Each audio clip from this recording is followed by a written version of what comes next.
di pasaran gimana Pak kondisi saat ini? Ya masih rangkaian kegiatan kita bersama-sama dengan dinas perdagangan ya yang lain. Kita ingin melihat yang tadi kita sudah ke distributor, kita sudah ke agen. Nah, ini sekarang lihat minyak curah di masyarakat langsung ya. Dari kebetulan hari ini ada CV Mekarjaya yang menyalurkan khusus minyak curah ya dengan harga yang terlihat di sini 14.000. Pak, temuannya di Sidak gimana Pak, harga minyak curah Pak masih tinggi?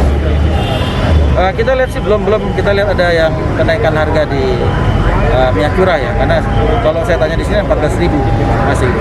Kalau di pasar Pak, di pasaran macam kilometer? Ya di pasar tadi kan kita lihat tidak ada, hampir sebagian besar tidak ada minyak curah.